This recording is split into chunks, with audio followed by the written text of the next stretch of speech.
Welcome to 5 Pints In, the show where we're literally 5 pints in. Cheers, guys. Cheers. Cheers. I never know where to put this extra beer when I open it because I've already got a full one. I was going to say, I should have opened it that time. It's alright. If you... Nah, whatever. How about finishing the one in your left hand? Opening one and pouring it in. That's the whole point of this, though. Who cares? You know? As long Give as... it to him because you know he'll be finished. Yeah. As long as I've got a beer in my hand, I'm okay. Which obviously is the point of the podcast. So what are you drinking today, Dad? You got Budweiser or? Budweiser, yeah, mate. Okay, just making sure because obviously we've had a few questionable moments with the Smirnoff Ice. So, Yeah. you know, Don't go into. no, Don't go into. no. You've already tricked me. Caught me on camera. Yeah, I think it was 2 episodes ago. I left it in at the end. You know, so if I'm the one editing it and you do that on camera, yeah, I'm definitely gonna Fair catch enough, you. mate. I deserve to be caught. Yeah, definitely. This will be a lesson. Yeah. So we're doing we're sort of squeezing in an extra episode here. So hopefully everyone's happy with that. You know, we've been having people asking on Twitter when's the next episode. So we're squeezing in an extra one because there's a lot going on. There's a lot of games. First thing I want to start off with, we'll get to the games in the week, but I'm super excited because the Premier League next season is starting September 12th. I know we spoke about the Bundesliga starting September 18th, so the Premier League squeezing in before. So we're actually not going to have much of a break after Champions League to get back into it. So That'll be good. And I think we'll probably forget about the Bundesliga once the Premier League starts before it. yeah, I mean, the only time I really looked at it when it came back was because there was nothing else to watch, really. But I'm not that interested. When one team keeps winning it time after time after time, mate. Yeah, but they come out with some great teams like Chelsea players. yeah, some great Chelsea players. No, like Leipzig came out of nowhere, didn't they? Yeah. Like they produce some good teams that actually do well in the Champions League, don't they? It's not just Bayern It's Munich. just but it's just the football, isn't it? Like I watch them in Europe, the German teams, but it's just They all do well, don't they? Yeah, but I was watching the Bundesliga because obviously it was the only thing to watch back then, but also it was sort of like the canary in the coal mine, you know, as far as football starting again. So, but now we won't need to do that because the Premier League looks like it's coming back a week earlier than them. So, it's great news. You know, hoping City get off to a great start after a great Champions League win. But of course, we'll forecast that all in a bit. So let's start off with looking back at the games during the week because there was some big action that actually happened. We were talking about Man City slaughtering Watford, and we got the 4-0 win, which of course helps Bournemouth in that bottom spot. Yeah. It took a while on mate. I mean, it was like 20 odd minutes where I thought it wasn't going to happen. You know, they got everyone behind the ball. They just lumped it out. Yeah. Troy Deeney kept going down, getting fouls. It was sort of one of them games where I thought, is it or isn't it going to happen? And then out of the blue, Raheem Sterling with what a great finish. Wasn't Such it? a good finish. Yeah. Such a good finish. I don't believe the ball was meant for him, to be honest with you, but he made the most of it. Yeah. I think he highlighted on the telly that, you know, there was always 3 men going towards the ball or killing the space, and he managed to back away from the third marker, and you know, and a great reaction, to be honest with you. Yeah. You know, first touch and then. Yeah, but he wasn't expecting it. No. You're right. Not expecting, but you know, he's capable of doing that once in a while, isn't he? You know, Yeah. You talk about the finishing, and the majority of his finishes, he's on the end of things. And Pep's made him a better sort of, it gave him more awareness of when to go, when not to go, and when to be in the box in certain positions in the box. It doesn't always have to be a great finish when you're that close. Yeah. And I think the majority of times, you know, he's in the right place at the right time. But you know, every now and again, he will come up with a special finish that opens your eyes, and you know, it makes you wonder. You know, all the times that you've said, is he this good? Is he not good? His goals. His goals speak for themselves, don't they? I mean, you know, so really him doing that, I can only imagine that it was because of the golden boot why he took the penalty. Mm-hmm. Because I don't know why. I mean, his past record tells you that he shouldn't really be on the penalties. Yeah. And I suppose more in a selfish way, I was wanting Jesus or De Bruyne to take it because I was wanting goals for Bournemouth. Yeah. You know? But in the end, you know, it felt... Well, he missed it. Great save as well by Foster. It was a great save. I mean, I felt for him. He made some great saves. We've been talking about him, and I actually said on the last podcast that he should start for England still.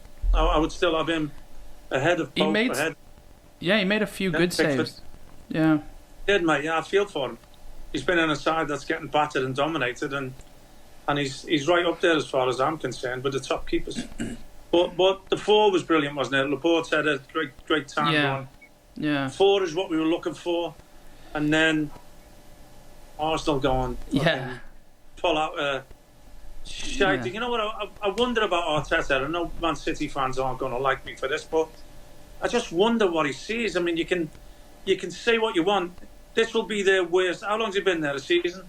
I think if they Arteta, not. It wasn't a full season. No, not even. not a full season. No, he had Like just before November or something. Wasn't it? like a month or two before the pandemic. All right, so half a season, 4 months. Yeah, but four of those months, 5 months. 4 of those months, Right. he's not with his team. But it's probably going to be their worst finish in 30 years or something. Yeah. They were saying.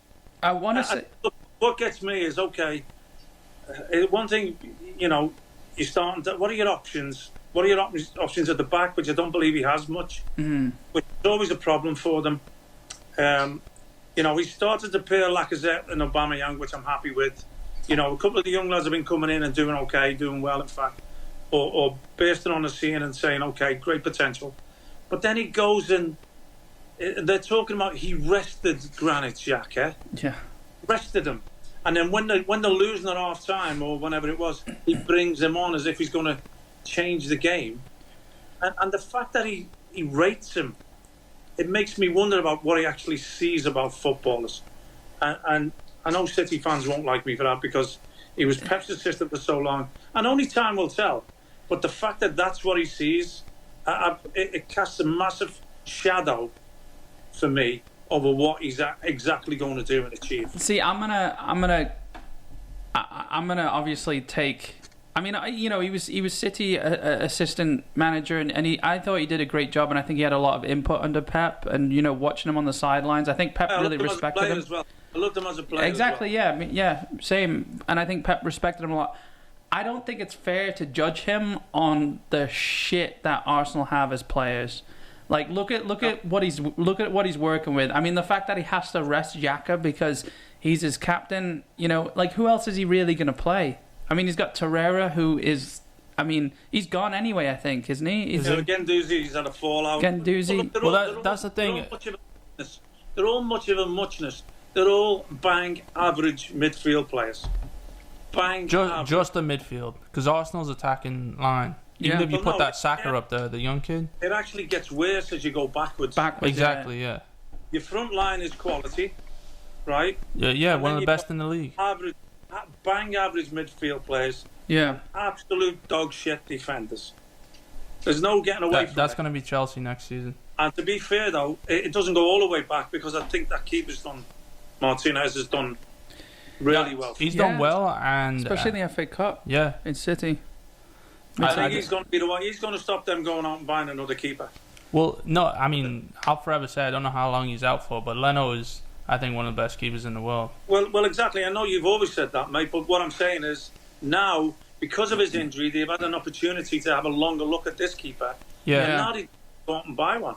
Yeah. 100%. Wouldn't it be great for them to take someone like Joe Hart as a backup for this keeper now until Leno is fit, and then you've got 3 quality keepers competing, and whoever's best at the time. Yeah. Because they will be 3 top keepers. But then Joe Hart finds himself in another Burnley predicament where he's got Nick Pope and Tom Heaton. I know he left. He went to Villa, didn't he? Was that the team I was thinking of? There was 3 very decent keepers all competing for a first team spot. Yeah. There's nothing you can do when Pope's in that form, though.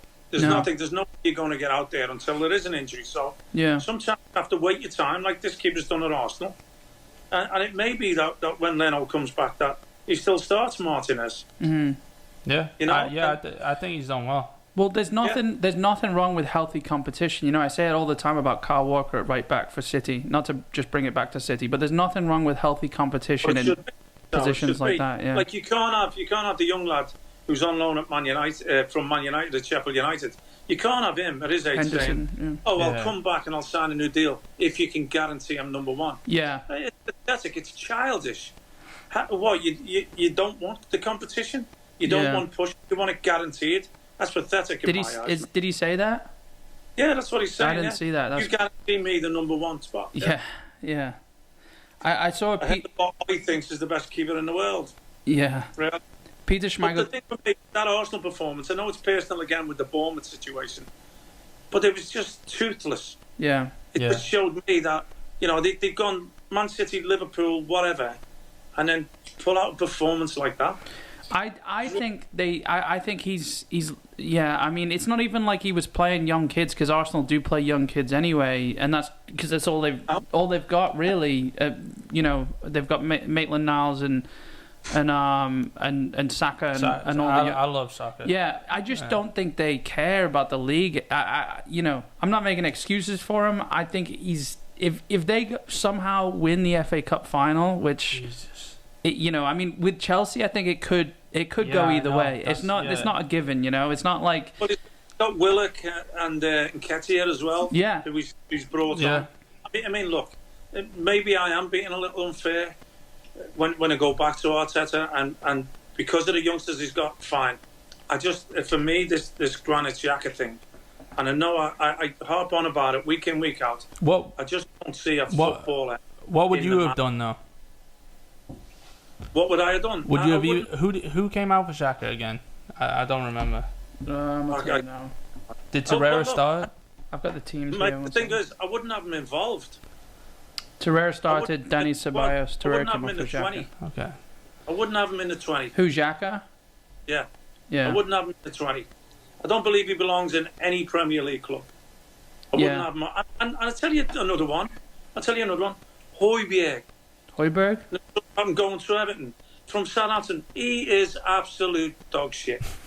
I disagree. You disagree? I think last season he looked decent. Last season at Southampton he looked decent. I think everyone's brushed off this season. Yeah, I think Southampton got off to an awful start this season, and I actually had them going down at the beginning of the season. I think last season Højbjerg looked alright, but the problem I have, it's only time. It's going to take time for everyone to see how shit he is. So he's actually got to go, and he's got to play, and then people have got to realise how bad he is. I think Jack. So it's not like me saying it. I'm just saying it because I noticed things. Maybe being a midfield player also, I concentrate on that area a little bit more. Yeah. But it's not just me watching my teams. I watch footballers, and then I hear people talk, and I'm thinking, well, that's not what I think. You've just said something totally contradictory to me. Now, am I wrong? Are you wrong? Wait and find out. But, I'm not saying you're never wrong. We've been wrong in the past. And like we've been saying recently, you mentioned somebody's name about not doing it, and then they're going back. It's just the way it is. But banging goals in doesn't make you a player. No. Yeah. What if those people that you're seeing on the television, like ex-players, are only kind of saying that just to fill their position as a pundit, and they don't actually feel that way? Is that what you're questioning? Really done the research, and they're going by what they've heard other people say. It's just a talking point. Because that's what I think they do. They obviously don't watch every game.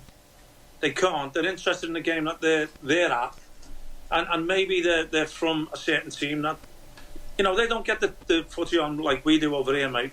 I can record games and watch every single game. Yeah. Which I do because I need to be up with what's happening. Well, we're spoiled, aren't we? We're spoiled. Yeah, we're spoiled. But they maybe get one game, and then they don't see this player week in, week out, and then all of a sudden, because people get pulled up. They do one thing and they get pulled up. Grealish. It's like with Grealish, how everybody speaks to him. Nobody watches him every week. Yeah. They don't watch him every week. They see him in the match of the day. Well, look, if you watch a player's highlights, they look incredible. I fell into this trap, and again going against City a little bit, but I fell into this trap with Gundogan. I watched his highlights from Dortmund. I mean, I saw him play for Dortmund a few times, but I watched this highlight video when he was moving to City, and he just looked incredible. And I don't think he's City material. I think he does a part coming on, and I when he plays at the number 6, the deeper line midfield, I think he's okay. As a number 8, sort of going forward box to box, I just don't think he belongs there. But I fell in love with his highlight reel, and I think we're seeing the same thing with this Ferran Torres as well. I'm not saying he's bad. I haven't watched much of him. He's the winger who's supposedly coming to City. You know, he's a right winger, but supposedly can play on the left, or you know, people are expecting him to play on the left now that Sané's gone. I'm just not going to buy into that until I see him on the pitch. But you got to see him actually out there. But you've got to give everybody a chance, right? You know what I mean? And in the Premier League, though. Yeah, definitely. But on a different level, me seeing like youngsters, because I'm coach at the youth level. Now when they get to high school or college level, they send you videos and say, "Can you help me? Yeah. Can you help me get to a club?" They send you videos. The videos aren't going to be their mistakes. No. It's going. You also don't know. You don't know the standard of the opposition they're playing against in that video reel. Exactly. That's why everyone it's difficult to assess. Everyone always says, like somewhere on one of the social medias, that if you lost all the footage of actual football and it was just everyone's highlight of their goals, everyone would say Giroud is better than Messi, better than Ronaldo, because of all the style of goals that he scores, like the back heel over his head and everything like that. Well, yeah. And he just took his highlight reel. Yeah, I mean, I think you'd be like, that was the best player on the planet. By the same token, if I was giving my resume to a job, I wouldn't include any of my professional downfalls. You know, that's what it is. It's their resume, isn't it? They're not going to put good at, you know, good at scoring in the box, but shit at tracking back. He's saying but if you saw a video of a highlight reel or whatever from one of those kids saying, "Can you send me here?" If they showed that they lost the ball and they track back and work their balls off to get the ball and end up making a great tackle or something. Exactly, that's what I'm saying. Like, I'd rather see that. But you don't know. Look, you don't know if they're an organizer. You don't know if their head goes down when you get beat. You don't know what their attitude is like. You don't know their temperament. What? You know? So, but like, it's funny we're talking about highlight reels with kids. Because that's so... It's obviously so, like... It's so new, isn't it? So, what would... They all have their own, like, YouTube channel and shit. Yeah. I mean, it's all to music. It's all to music. Yeah. It's all been and it's their music as well. They're trying to make it an artist as well. It's their mixtape. You know, they only turn it down, especially an old fart like me. Yeah. So if you were making a highlight reel for you when you were joining Everton when you were young, what would have been your song? Jesus. Or would it have been your song? Because I've heard you sing and it's not. No, it might have been the Beatles or Slade. Yeah. Well, now you're pandering to Everton with the Beatles, aren't you? A little bit.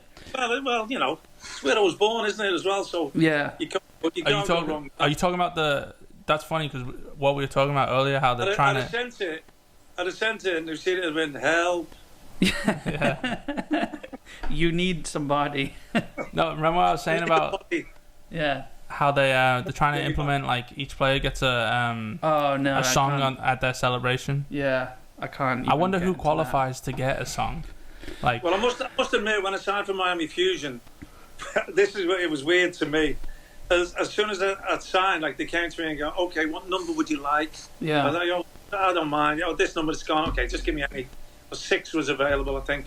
And he went, "What song do you want?" What? What song do you want?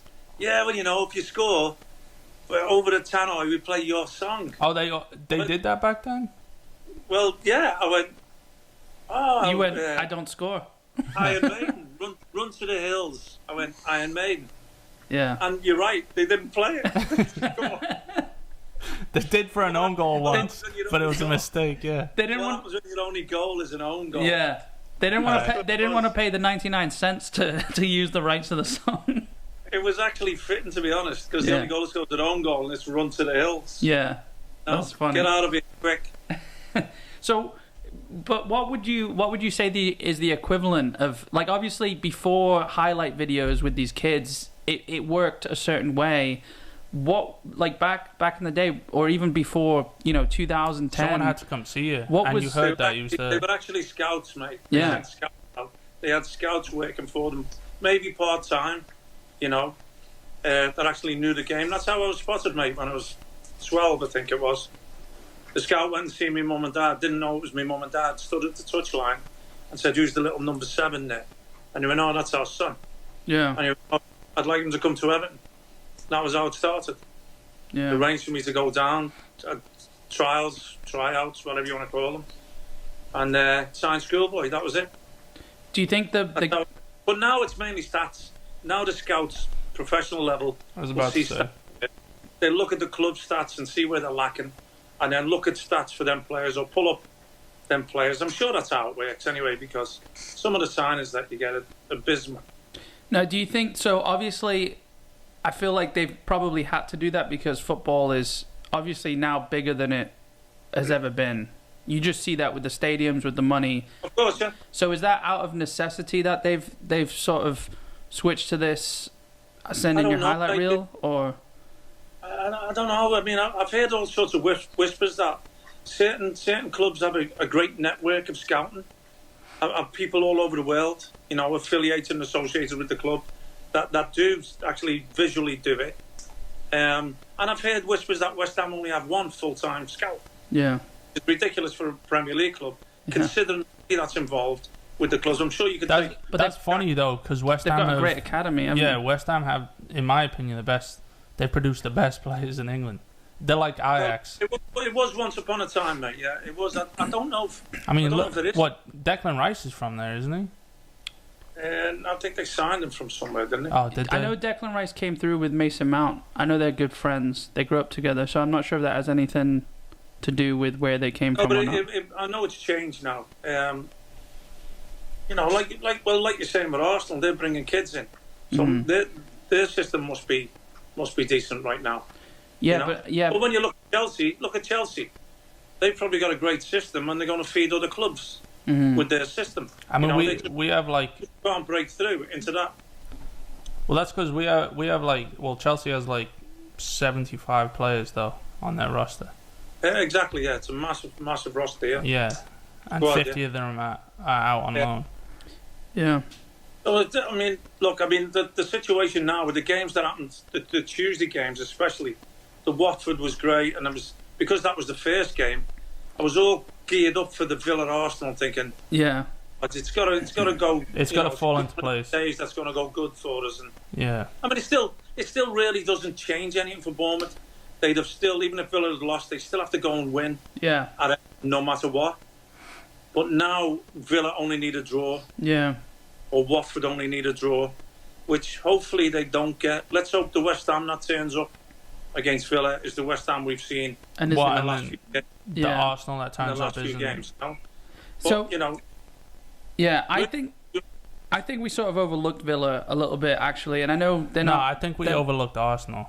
I think we overrated Arsenal, but I think last episode we were talking. I don't think we mentioned Villa really at all, and I wasn't even really looking at them until I realized, watching the Tuesday games, how they were fully still in it. In fact, they had 2 games in hand when we last recorded, at least.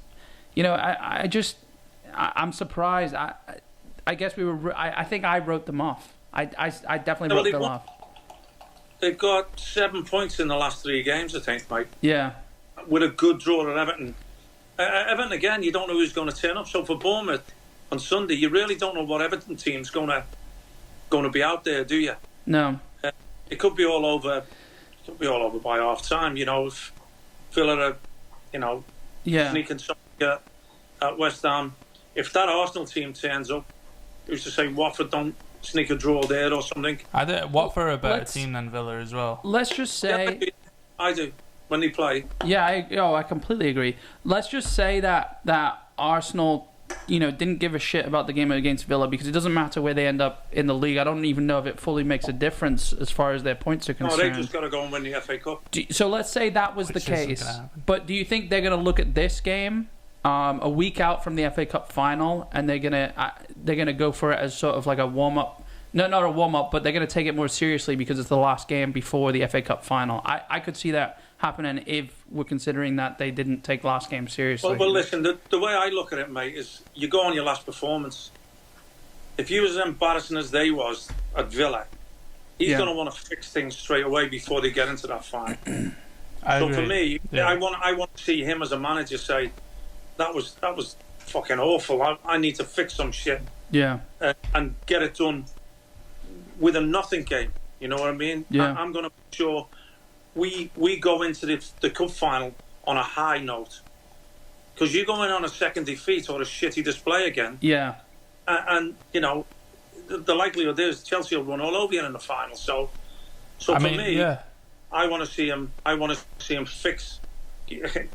People only remember your last game, right? And that's what it was. It was a toothless display at Villa. With I think one effort on goal, which didn't even count as on goal because he hit the post. Yeah. And I think that was a flick from Nketiah, yeah.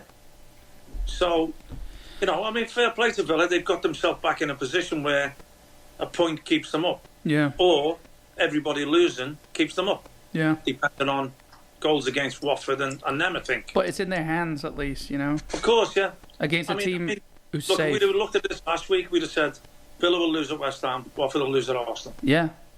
You know, you'd probably still be saying Bournemouth will lose at Everton, but personally, for me, it gives me a little bit of hope. And, you know, I think they can go and get something.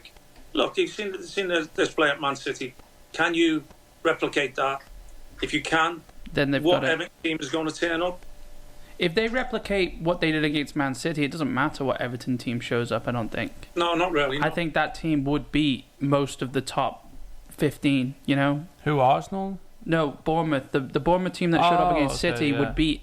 Yeah, I agree, yeah. But that's why I don't consider... You'd also have to look at it that Everton aren't as free-flowing, attacking as Man City are and won't leave as many holes. Yeah. City do it because they're confident and they believe they'll beat anyone. Yeah. Everton don't want to finish their season at home with a loss, you know. But they've also got nothing really to fight for, have they, Everton? I mean, they can't really, you know, they finish 11th or 12th and that's it.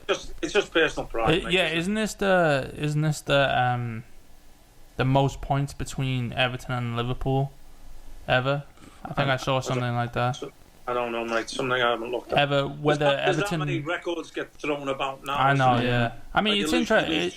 It's interesting though. I mean, not as considering like I think Gerrard was the last person that showed anything between a Merseyside derby, and he was even still the only player then that showed anything. I don't know. There was a decent last season had a good Merseyside derby, didn't it?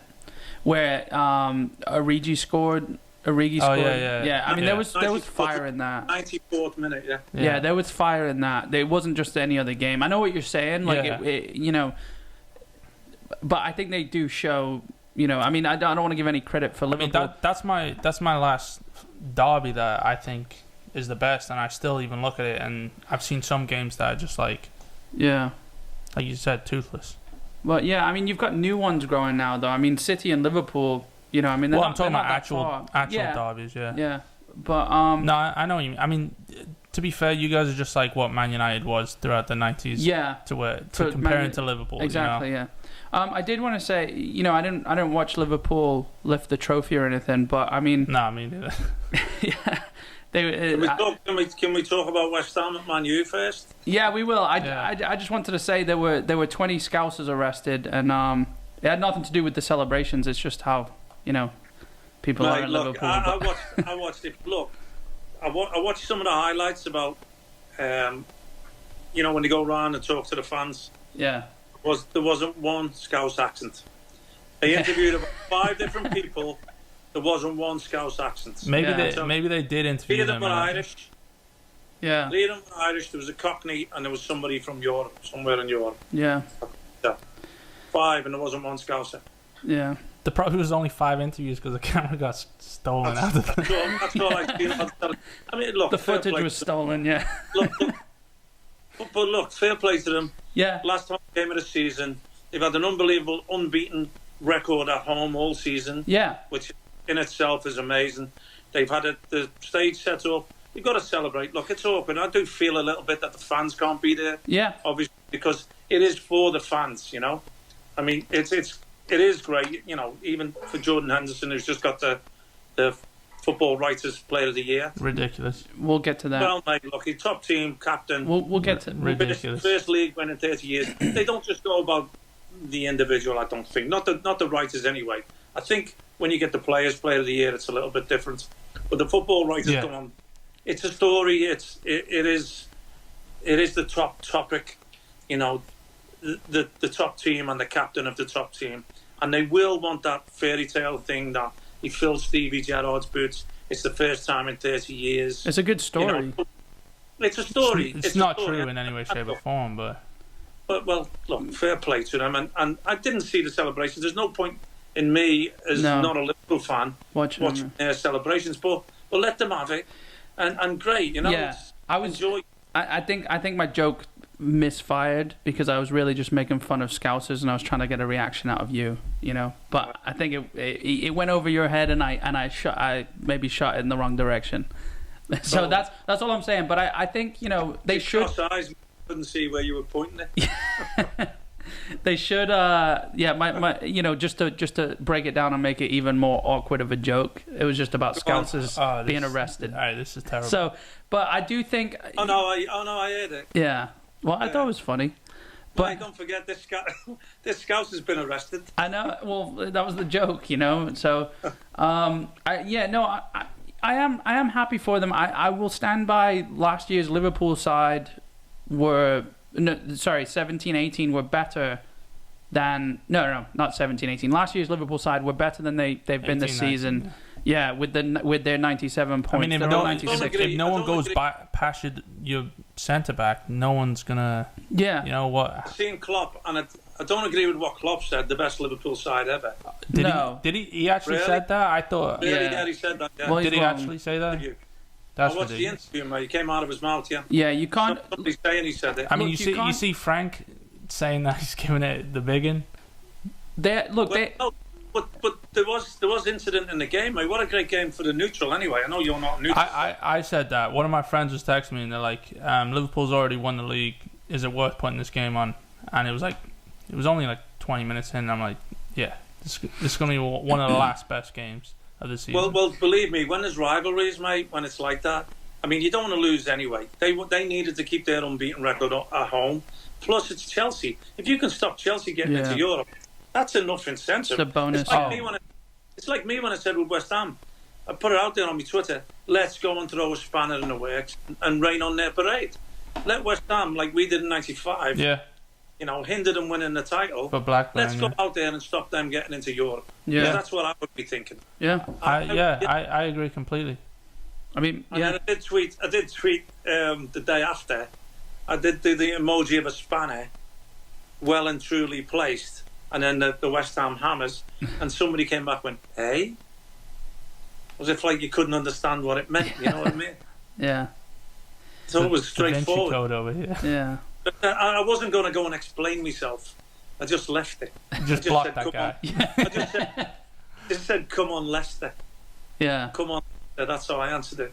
That's funny. So, but what a game to watch, mate. And Frank, it's understandable. You know, he's fired up, and apparently it was one of the assistant coaches that was up out the dugout. Yeah. His complaint was Kovacic didn't foul Mane for Alexander-Arnold's goal, which is why I don't want to even talk about. But you know what? When managers do that, stop your players diving. Everybody, it's a responsibility of everybody to stop it happening. So Frank, I'm sorry, mate, but you know your players do it. Mane's done it, and you've suffered for it. If they don't collectively grab them by the scruff of the neck and say, "Pack it in," because nobody likes it, everybody complains about it. It's ruining the game. Yeah. So as managers, you have a responsibility. You can't complain when somebody else does it to you. Oh, the ref's getting it wrong. We talked about it so often. I'm not taking a breath, Con, because I know you're going to say something. I know, yeah. I'm literally waiting to butt in right now. Go on, mate. I need to breathe anyway. No. All I'm saying is, I at first of that rant, I didn't agree with you, but then as it went on, I did, because I was trying to be lighthearted about the subject. I mean, because we were talking about it, we tried to do who dives the most in the Premier League. We think we kind of nudged Chelsea off because there isn't any like. I said Pulisic. Pulisic, but there isn't blatant, and even still, like he's not one of those blatantly obvious types. How good did he look though?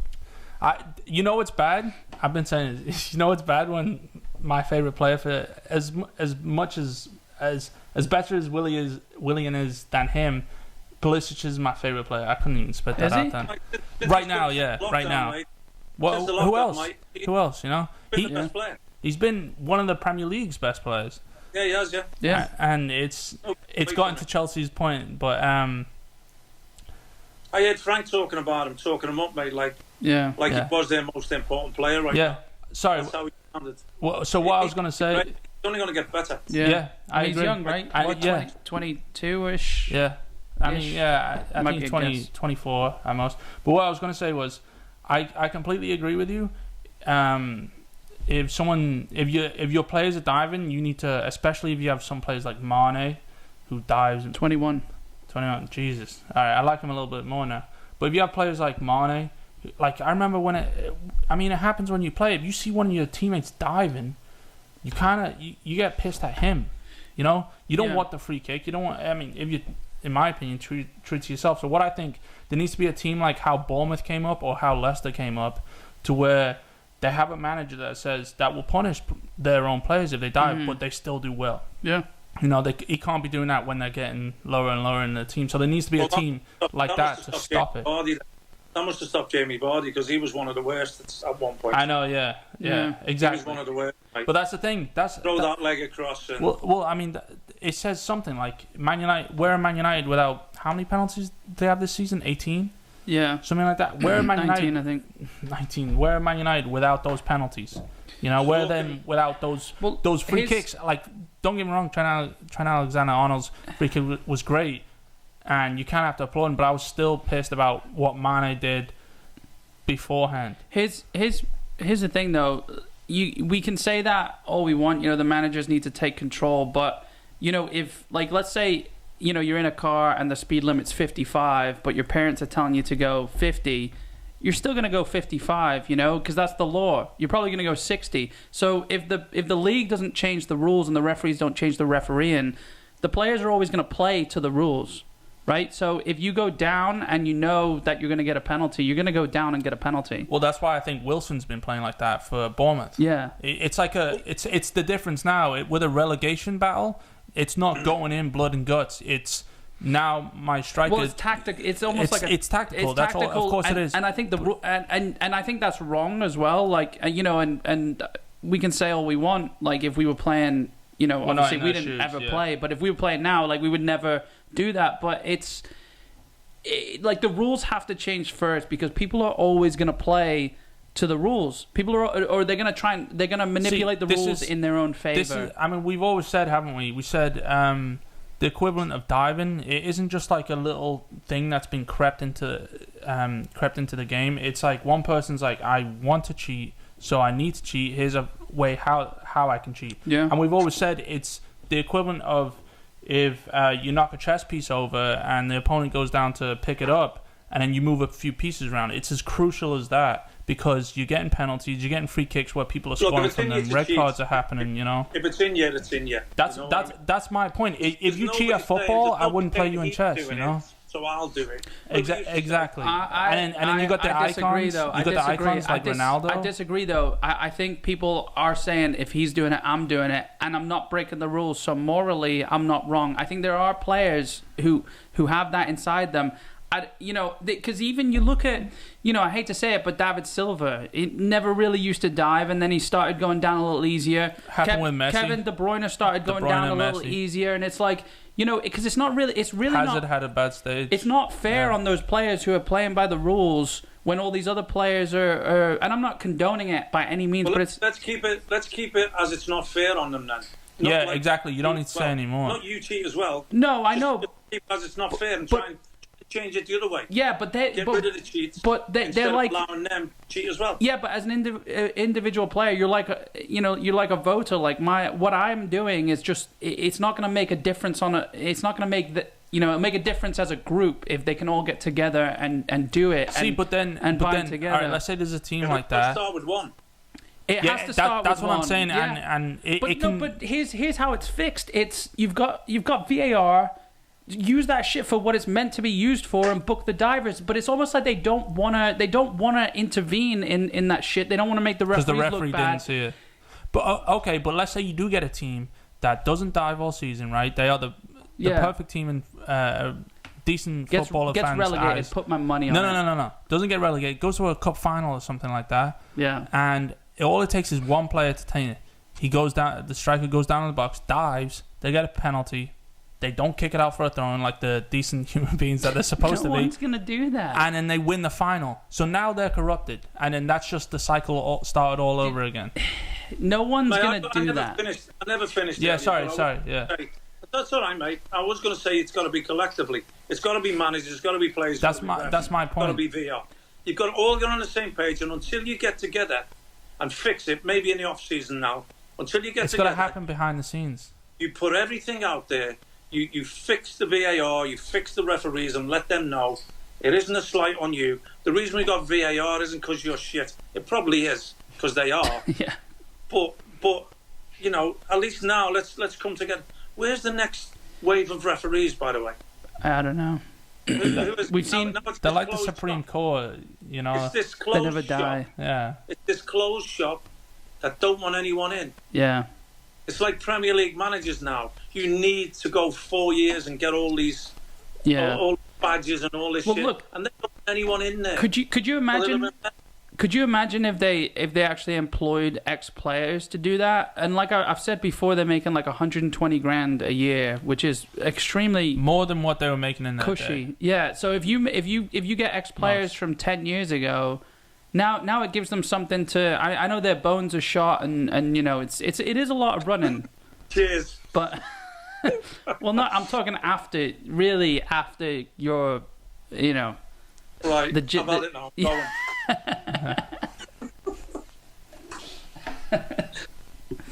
on.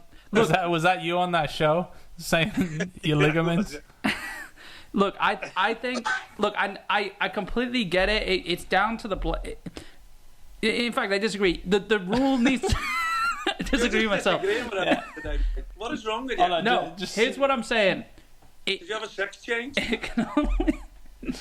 It can only change if the referees start booking the divers. That's the only way it happens. You're never going to get individuals. That's something to start even with, after the game. No, it's not something to start with. Even it is the answer. We've had that answer for the past decade. Now we to do it. Well, okay, so let me continue this rant.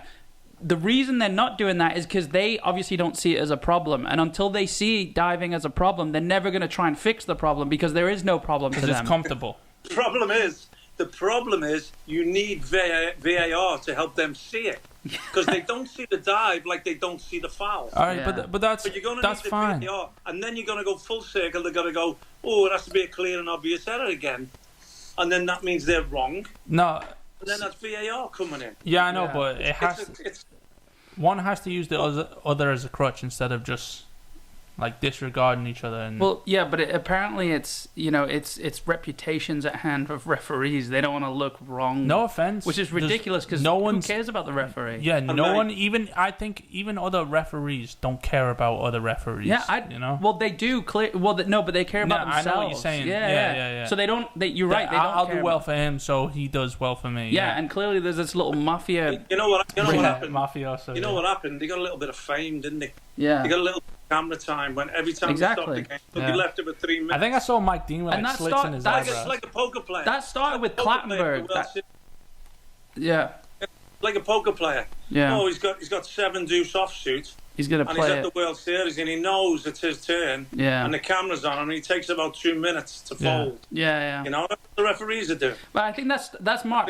It's Mark Clattenburg, isn't it? He got a big move to Saudi Arabia or Dubai or wherever he went to, and it's like, who cares if the referee got a big move? You know what I mean? Like, why is that even news? When you said earlier about ex-players and 120 grand a year, you couldn't pay me 120 grand to wear that kit. Can you imagine seeing me running around in a ref? You need higher shorts and baggier shirts. Embarrassed. I think I said it on a previous podcast, but I mean, I reffed like a little local game, and I almost got in 3 fights. Like, they were...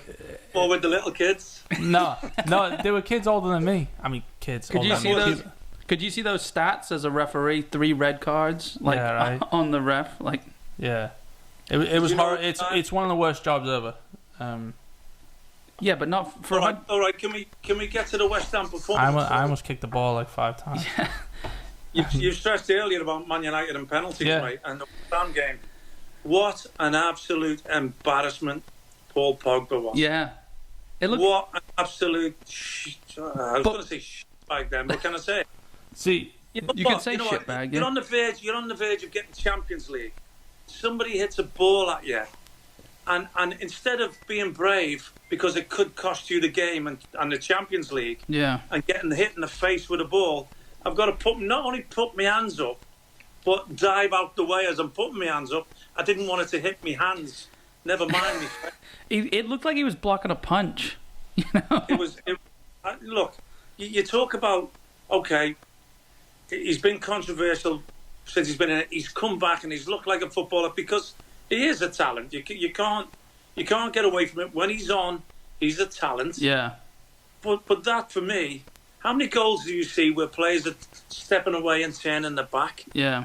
And when the consequences are financially and for your fan base, you know, that high, the consequences are that high, do you not go back to the coach and the kids and they say, you get your stones, your face, your stomach in the way, anything to stop that going in your goal. Yeah. And you get people on the money he's on, being touted as the player he is. And does he care about Man United? Does he? Shite. Yeah. You go in, you stand. I mean, he wasn't even close, was he? No. He was more than 10 yards for a free kick. Yeah. It travelled further, and people go, "Oh, but he hit it really hard." Well, Yeah. isn't he supposed to? I want to actually say, from the behind camera angle, Pogba kind of looks right before it's shot, and then it's kind of like he's taken by surprise. Like he wasn't staring at the ball. What was he looking for? Who he could get behind? Who Yeah, can I jump behind if it comes my way? It was ridiculous, and the balls It was definitely ridiculous. and but, the balls are so lightweight. I can't believe none of his teammates went and fucking roasted the. Well, I know. Antonio didn't he? Did you see the clip? Antonio was talking to I can't remember. I thought it was Bruno Fernandes maybe, but Antonio was making fun of him. Like he was putting his hands up like this, and then you see the camera angle in the background, and Paul Pogba was just staring through him. So hopefully he That'd be a good realized. fight. Yeah. I mean, Another great point for West Ham, though, mate. yeah, huge. Let's hope they don't end it. I didn't want to. You saying Let's hope they go. for Bournemouth's sake, right? Know what I want? Well, for theirs as well. Well, yeah, And but they're safe, aren't maybe they? for Moyes also. Yeah. I still think they've got something to play for. You know, there's still the stigma. Oh, 100%. Because London they should still, in my opinion, in the beginning of the season, they should be higher than what they Look, are they're- now, they're- even though they're they just easily clawed their way They're out. easily a top 10 team, aren't they? And they're finishing what 15th. Like, I mean, There you go. I can't believe they actually jumped above Brighton. That was something we I said that. Who can they catch, mate? yeah. And You I, I did. said, who can they catch? You did, yeah. You said, I think it was impossible for them, that group, to actually catch anyone, you know? I thought Brighton were out of it completely. I thought they'd secured it, but No, you know it is for Bournemouth, mate. I don't want to see them go down. I don't want to see Eddie Howe go down. look, there's I mean, for me, they've got to look back and say, since the restart, Newcastle at home, Southampton at home. If you're going to look at anything, yeah. Newcastle at home, Southampton at home, that's 6 points they could have been looking at. They're going to shoot. They're going to kick themselves, if anything, about them two games. You know, even taking a draw in either of them games. Yeah. Just a point from either of them games, it would have been in their hands completely. You know what I mean? Yeah. They'd have just needed to win at Everton without thinking of anything else, anybody else's results, probably. I think we've got the perfect representation here. We've got a fight at the bottom. We've got a fight for Champions League. Sorry, mate. A win in any of them games would have been, not a draw. Well, I think a draw would have been huge in any of those games as well. They needed 3 points, didn't they, to have the same as Villa and Watford? Yeah, but it still would have meant that if they won the last game, they would have been completely clear without goal difference, which is... I With think, the other two losing, yeah, exactly. I know there's a lot in play, but I think this is a great... it really exemplifies that 1 point or 3 points, one game in the middle of a season or at the beginning of a season really makes that difference. And it's crazy to think, when the season kicks off, you think, it's just a loss or it's just a draw. But it really comes down to it with how tight it is at the bottom and in the top four right now. It also goes to show, though, that in the middle, there's not much going on. And I think out of all these teams that are just safe and secure, which a lot of them are, City are the only ones who are nothing to fight for, really, as far as the league goes. But they're the only ones who are showing that they're pushing forward. And I think it's sort of like a pre-season to the Champions League. I think West Ham, I just don't know if West Ham are going to give 110% against Villa. I'm just not sure, because I know they've got a lot to prove, and I know. I'm not sure neither. I'm not sure, but look, Moyes will be wanting to finish well, because there's been talk about his position at the club. Yeah. Antonio's just on a roll, and it either carries on or it doesn't. You know what I mean? I think he's gonna be hungry to finish with more goals. I would imagine. Just finishing on a win anyway, knowing you've got this break. It's hard enough waiting a week, which is why I wasn't agreeing with, there's too many games in such a short time. You can't wait for the next game to get it, especially if you've had a dodgy one, and even if you've had a win, you want to keep doing it, because as soon as you leave the stadium after that win, the feeling goes away again and it's back to normal. You want that feeling again. Yeah. So you want to go and win the next game, and it old school, but it becomes a habit. Yeah. So let's hope. When would you have thought or been as confident West Ham going to Old Trafford and needing a point? Yeah, you know what, they can get a point there. Yeah. When in the past have you ever felt like that or thought that? So for them to go now and go, okay, we've had a win or whatever, and a draw at Old Trafford, let's finish on a high. I just hope so, because look, the Villa players, they're going to be pensive. They're going to West Ham safe. It's them that needs a result. They've got to more or less take a gamble. They can't keep it tight in my eyes, and then concede 10 minutes from the end where you don't have time to get back in it. Yeah. They've really got to go for it, I think. Yeah. And so have Watford, and it might be the best ploy, to be fair. Could be. But hopefully West Ham will start like they started against Watford. They came out the blocks firing, and hopefully Bournemouth will do the same thing. Yeah. Because I think they should go, and they've just got to go full-blooded. I'm not. Yeah, I don't want to come off like I was talking West Ham down at all, because I think they've clearly shown that they've got enough in them to survive, and it was questionable for a little bit there. But all I'm saying is, look, you've got the likes of Liverpool who've looked on holiday since they've won the league, except against Chelsea maybe. But it's just, it really comes down to, do they feel they have a momentum to keep, a momentum to fight for, to keep swinging into next season, considering it starts so soon? Maybe they do, and Antonio is on fire, and Moyes' job's safe till December, from what I've read. And supposedly, if he's, I don't know what the exact requirements are, but he probably will get a new contract as long as they're doing okay in December. Yeah. At the beginning of the season, when when you talk about the big six that aren't the big six, and then I was looking at Leicester, Wolves, West Ham, and Everton being the next group to maybe infiltrate. Yeah. I think we said it on one of the early podcasts. One of them to infiltrate that top six. Yeah, well, Sheffield United did it, really. Well, for me, the stories about the also-rans has got to be sort of Southampton after a 9-0 home defeat. Yeah. How they sprung back. That's the story with the also-rans in the middle for me. Yeah. And Sheffield United. Southampton and Sheffield United are the talking points of what we thought would be the also-rans in the middle. Yeah. Palace do what Palace do. Yeah. Newcastle on Newcastle with all the trouble still. Burnley. Burnley, who have excelled again, to be fair. I think they're going for their record number of points in the Premier League. Maybe they finished. I'm not sure about. You might be right about points, but they finished seventh last season, didn't they? I think it's points wise. I think they're going for their record points if they win the last game. You know what does it for me, and it's got to be like that. Which games do you watch? What game have you got? You almost won 10 screens. Interested in Leicester Man United. Obviously, Chelsea's game is related to that, and they're not. Wolves aren't going to be a pushover, mate. Yeah, but if I watch Chelsea Wolves and Chelsea win, then I don't need to watch Leicester. Yeah, I've got Arsenal, Watford. It's all at the same time. I know, but I'm saying I don't need to be on another television. Yeah. I've got Arsenal, Watford, Everton, Bournemouth, and West Ham Villa. West Ham Villa. I think the biggest fight. I mean, like I couldn't really give a shit about top four now. Like City have been safe in second place for a while.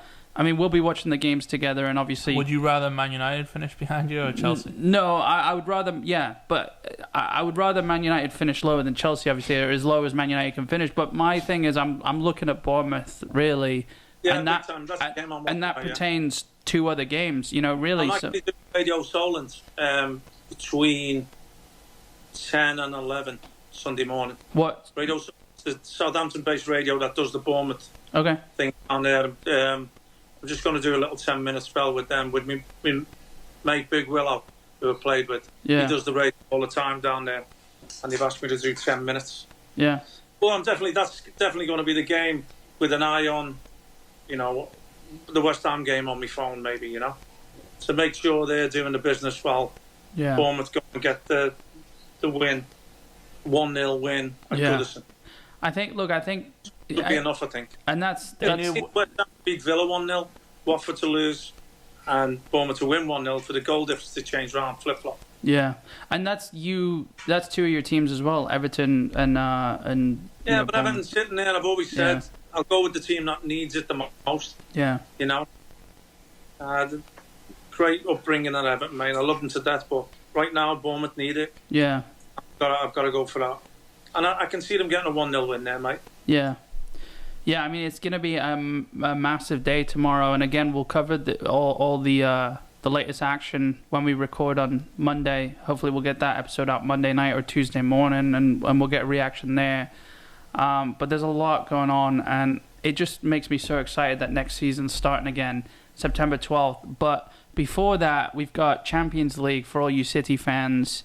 There is talk about the Premier League letting City, West Ham and Wolves, they might give them a delayed start to the season as a whole if they do go far in Europe, depending on how far they go. There was talk about that. So those three teams, I mean, we know hopefully United get knocked out next round, but Wolves and City, their beginning of their season might get pushed back.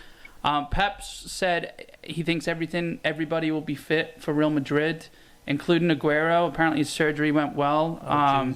In Barcelona, and I don't see him starting. No, mate. He's not going to start, is he? Yeah, but he's not black. Even if he's full fitness, he's not going to start. No, he's not going to start. But bring him on, score a goal. I think we're gonna. I said my my starting 11 for Real Madrid, and I think I included Mendy. I can't remember. I'd have to look. I think I included Mendy at centre back, but Mendy is suspended. So the question is, though, it's going to be Zinchenko or Cancelo, and Cancelo played last game at left back. Who would you start, Cancelo or Zinchenko against Real Madrid? And on top of this, a lot of Cancelo, mate. It depends if you're going attacking. If you're going attacking, you do Zinchenko. Well, I think he's going to play. He might play, and I'm contradicting myself here, but because of this, he might play Jesus on the left again for that defensive. Because Jesus is really. I don't believe he will at home. I just don't. I don't see it happening. Yeah. Unless he doesn't care home or away, and he says, I think that's how he feels. Worked. Yeah. It's just not worked. Let's go with it, because it doesn't change the football, does it? No. It's just systems are for when you don't have possession. Exactly. Yeah. Systems are you get in your system and your setup when you lose possession. So, for me, we don't really have a system because they're free to go wherever they want and do what they want, and he's instilled something in them players that they have a trust and a belief in each other that if somebody goes, somebody fills in. Somebody comes in, goes out. They have a great understanding of what he actually wants. Yeah. I'd see him making it. I don't see him going the same system as he did in the Bernabeu, mate. No, I really don't. No, but I think it's going to be similar. I don't either. But I'm thinking, what was it, Carvajal that they loaded up on? He pinpointed Carvajal going forward, and he shut Carvajal down, and he clearly saw Carvajal as a threat. So there's something there that Pep sees. Not as a threat, that he just doesn't defend as much. No, he literally shut him down. That was the point, because when he went forward, and then he also, maybe he won't play in the same way again, because he also, tried to confuse the Real Madrid centre backs or Zidane's tactics by having De Bruyne and Bernardo Silva as sort of these like puppet strings that he was pulling back and forward, and he pulled the centre backs out as well. So He's gone again. Gone again. Yeah. Look, it'll just be the same personnel. It'll be the personnel that he'll take the first 15, 20 minutes, and then if he wants to switch it, he'll switch it. Not necessarily making subs, but just the personnel about. Yeah, so I think Pep's versatile they are. Pep's got like 5 different plans to how he's going to play against Zidane, and he's just like, let's switch. My thing is, he played Cancelo there, which might have been sort of like a prelude to that.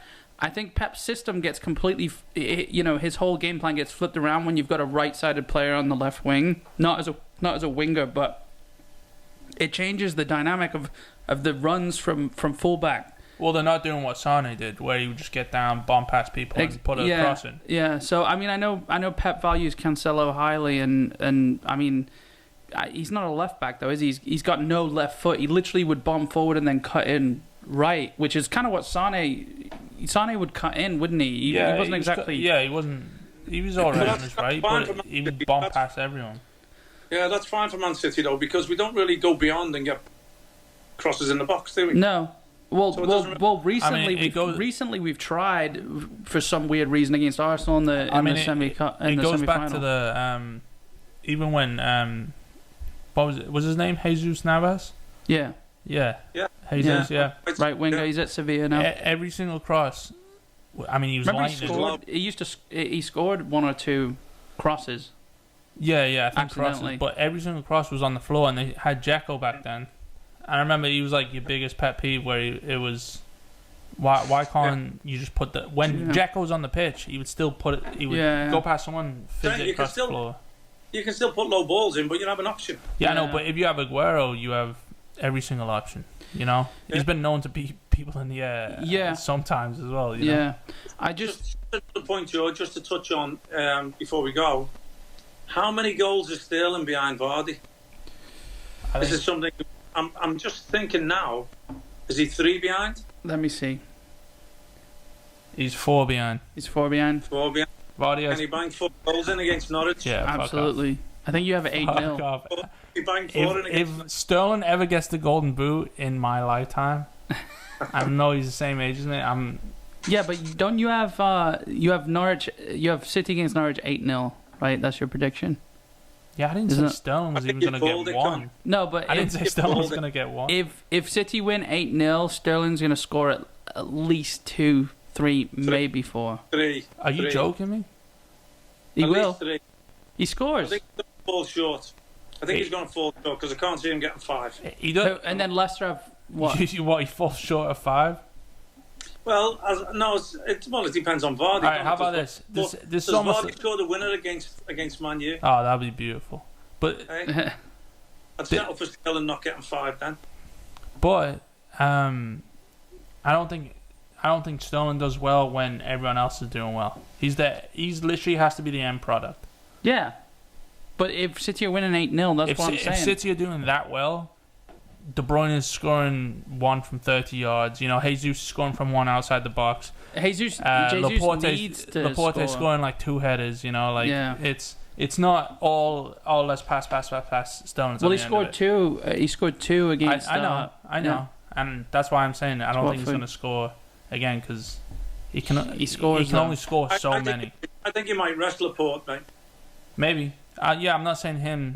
Maybe, but I also this is the last game. This is the last actual competitive game they have before Real Madrid. I don't believe it'll be competitive, mate. Do you? Well, on paper, I think he'll play Laporte 60 minutes and then maybe take him off and give. I think he'll have him on the bench, mate. I think he'll bring him in for 30 minutes. I think he's going to be looking at who's going to partner him, and he's going to give 2 people a chance. You think so? Yeah, I agree. Maybe, yeah. I think he's going to start Laporte, and I think he's going to give whoever he thinks is going to play against Madrid the chance next to him. I do. Wait, why? Then what about the person that was supposed to play there originally? Who's supposed to play there originally? We have Stones, Otamendi, and Garcia. It's like it could be a toss-up. I don't think he'd play Garcia. Personally, I don't think he's going to play Garcia. You think he goes 3 at the back? No, I think he's going to try and use this as a preview with what he's going to play against Real Madrid. I think he's going to do that. Yeah, why not? Yeah.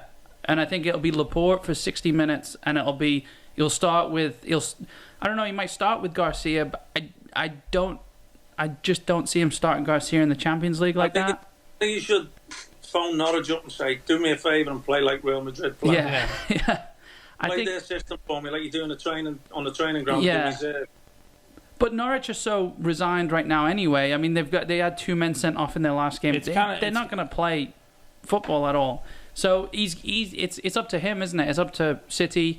I think he'll play. I think he'll start Laporte, Otamendi, and then he'll bring Stones on for Otamendi if he's not working out. I'm telling you. I'll wait till we see it. I just don't think he's gonna. I think he's gonna rest Laporte, and give 2 players a chance to shine. If you're as good as City, I mean, not just going to be a test. No. Really.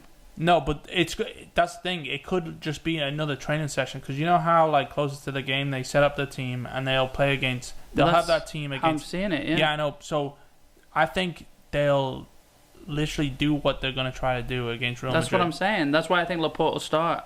Yeah, exactly. No, yeah, I was saying to him. And I think I'm just saying. I think for Kyle Walker to play his best game, he needs Stones or Otamendi next to him. Garcia doesn't yell at him like the rest of them do. Kyle Walker needs a little bit of a check. So I think I see Laporte, Otamendi, or Laporte, Stones maybe starting tomorrow, and you'll see. But we'll see. I mean, it's less than it's what I don't even know how many hours. It's not long now until we see that. So, but I did want to end on one 12 thing. hours. Yeah. I did want to end on one thing here. Just get your reaction. So, Birmingham are retiring the number 22 because 16 or 17-year-old now. 17. Jude Bellingham has made a move to Dortmund. So here's the 2 sides of it, and I'll let you gear up for the final punch here. But their argument is he's made a deal with a sell-on clause that could sort of pay Birmingham back or whatever. So it's for financial reasons, and obviously Dortmund. So it's saying we're retiring the shirt because you brought us a lot of money. We're saving it for you. We're saving it for you in case you come back. You come back and somebody else has got it and you want it. What a load of shite. See, what money talks, doesn't it? If he's got that in the deal, he's making him so much. He's bigging himself up.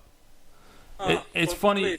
It's funny because wait till you become someone. Yeah. Really, before you do that. Well, that's why I wanted to bring up Sola. The 25 shirt at Chelsea isn't officially retired, but it's like no one's allowed to use it. You know? Why would you want to follow that? That's, I think, their intention. Well, look, I don't think City are going to retire 21 for Silva. I don't think they should. No, I don't think they should either. I'm saying there's so many players who have done a lot more, and I don't follow. I haven't watched Birmingham at all, so I mean, I might be wrong. This kid might. That's just the way the game's gone now. When it's 16. Yeah, but how good could a kid be? Like, I mean, you look at Messi when he was 17 years old, tearing apart Roberto Carlos. Mm. They didn't look, and I think he could be 23 or something. I don't even remember what he was back then. They weren't going, oh, that's a shirt. Do you think they've seen this as, oh, it's just the number 22? Let's do a PR stunt. I think it's an agent getting his hands in and getting his hands in. Yeah, getting his hands in and sorting the deal. I think his agent or something. Birmingham has sorted out with someone. Fair play to the kid. Not the kid. You know what? He had the option to go to a couple of Premier League clubs. Yeah. Go to Dortmund. You see what happens there, mate. Oh yeah. Yeah, the best stepping stone you could ever take. Yeah, but do you sacrifice another season out of the Premier League from that? He's 16, so. You're just talking about Christian Pulisic. Look what happened with him, mate. Look where his grounding was. And I think he was 19 when he came here? 20, 19? Well, no, he's 22 now? 20, he just signed. Yeah, he was probably 20. Go and learn your trade at somewhere like that. All right, but you look at Haaland. Could have went anywhere. He's gone there, and his price. Well, like like you said, a just to stepping stone. clarify, Like though, Birmingham aren't coming up to the Premier League. No, I know. I'm just saying. I mean, he's obviously got noticed by a Champions League team for a reason. But I mean, imagine. I know he was special and like no one really else was like him. But imagine Rooney going out overseas before he scored that goal against Arsenal. You know. Yeah, I mean, I like that there's young English kids. There's nothing against young English kids going abroad. I think that's a good. It's a yeah. I get that. If you're not good enough, you're not good enough, yeah. Look at Jadon Sancho, perfect example. City fans cry out like, why didn't we keep hold of him? He's so good, but would he have been that good? And is he really that good? Well, how do you think the question? Chelsea feel about? I'm not sure about that. Yeah, I'm not sure. I've seen flashes. Yeah, exactly. I'm not sure. So he did all right for England when he played. Yeah, but you know what? Go to United. Go to United. I really couldn't give a shit. United? Go to United. You want him to develop at United? He's not gonna. He's not the type of player that I really care about anymore. For the You know England squad, I want prospects. Like we were saying, Greenwood. Yeah. I have such high hopes for him, but he needs to leave. Me too. He needs to leave Man United because unless he is that person that brings Man United back up to, I know they're in third right now, but to a fighting standpoint, which they haven't been for the last 8 years, something like that, 9 years. So I hate, as much as I hate Man United, I always want them to be up there and fighting. And if he's the guy that does that, then fair play to him. And if he brings England along with him, fair play to him. I'm just saying, I agree with you. But we thought that about Rashford. I thought that about that's Rashford. exactly. I want him to do well because it's going to benefit England. Yeah, my point exactly. It's gone stagnant for me, and I hope it doesn't happen with Greenwood because you do want youngsters come through, and I really don't care that it's Man United. Well, you know, I have a hatred for them, but I agree. I don't have a hatred for the players. Don't get me wrong. It's just the whole thing itself. It's not their fault they play for Man United. Yeah. They've had some unbelievable players. Yeah, you know. They've been a great club for bringing the youth through. Oh yeah. You know, I hope he doesn't get ruined, because that's my point. Now you've had a glimpse of that talent. My biggest fear is when you come on the scene too soon, you still have to keep progressing. Yeah. And it's an easy league to keep getting better in. Well, that's what happens to most of the people that come through and with a exactly that burst out the scene. They never. Yeah. That's why I always praise Rooney. Rooney only got better and better, didn't he? He kept getting better, Yeah. Not many do that. No. Yeah, exactly.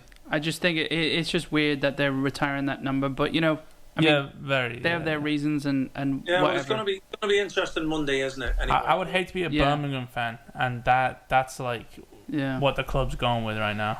Yeah. But anyway, we'll it's going to be a good day.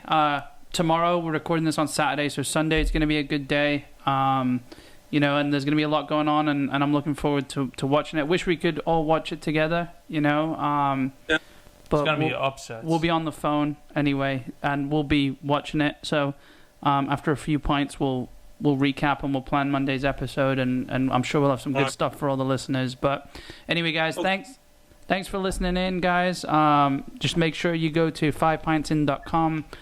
We've got a load of stuff on there. You can sign up for the email list, and you'll get updated with all the latest news and latest episodes. And if you're liking the podcast, make sure to give us a like on your favorite app, or recommend it to a friend. We've also got a shirt up on the 5pintsin.com/shop, and we've got a couple more ideas that we'll be launching very soon. So yeah, please go check that out. And thank you so much for listening, guys. It's always good having a few pints, or 5 or 6 or 7 or 8 with you guys. So thanks for joining in. Yeah, good luck Bournemouth tomorrow, and we'll see what happens. Cheers, guys. Cheers. Cheers.